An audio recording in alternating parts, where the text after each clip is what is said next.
পৰিবহণ বিভাগৰ পৰা যদি আপোনালোকৰ মোবাইল নম্বৰ আপডেটৰ কাৰণে এনে ধৰণৰ মেছেজ যদি আহিছে তেতিয়াহ'লে আপোনালোকে মোৰ এই ভিডিঅ'টো সম্পূৰ্ণ চোৱাৰ পিছত ঘৰতে বহি নিজৰ মোবাইল নম্বৰটো আপডেট কৰি ল'ব পাৰিব।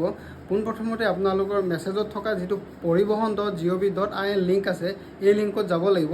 এই লিংকত যোৱাৰ পিছত এই পেজটো অপেন হ'ব।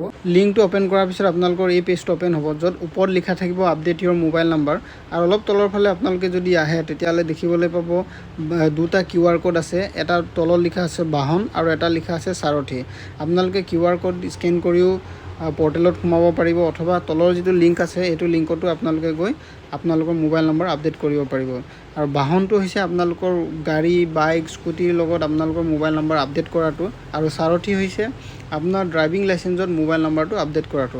এতিয়া আপোনালোকক বাহনত গৈ গাড়ী, স্কুটি অথবা বাইকৰ আপোনালোকে কেনেকৈ মোবাইল নম্বৰ আপডেট কৰিব সেইটোকে দেখুৱাবলৈ গৈ আছোঁ। তলৰ যিটো লিংক আছে এই লিংকত ক্লিক কৰিব পাৰে। ক্লিক কৰাৰ লগে লগে এই পেজটো অপেন হ'ব।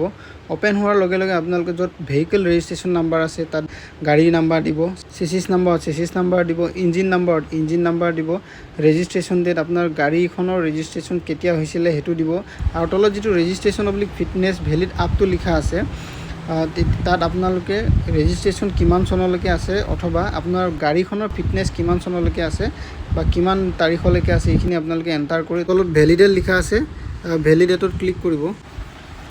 তলত লিখা আছে enter fitness up to date for commercial vehicle and registration up to for private vehicle. এতিয়া আধাৰ নাম্বাৰটো বিচাৰিছে, এতিয়া আমি আধাৰ নাম্বাৰটো দিম। আধাৰ নাম্বাৰটো দিয়াৰ পিছত আধাৰ কাৰ্ডত যিটো নাম আছে এইটো মতে লিখিব লাগিব। তাৰ তলত আধাৰত যিটো মোবাইল নম্বৰ দিয়া আছে সেইটো দিব লাগিব। তাৰপিছত ভেৰিফাইটো টিপিব লাগিব। ভেৰিফাইড টিপাৰ পিছত গেট আধাৰ OTPত ক্লিক কৰিব লাগিব। এনেদৰে OTPটো দিয়াৰ পিছত আপোনালোকে ভেলিডেট OTPত ক্লিক কৰিব লাগিব। Mobile number has been updated successfully দেখাইছে। ইয়াৰ নেক্সট ভিডিঅ'ত আপোনালোকক দেখুৱাম ড্ৰাইভিং লাইচেঞ্চত আপোনালোকে মোবাইল নম্বৰ কেনেদৰে আপডেট কৰিব পাৰিব।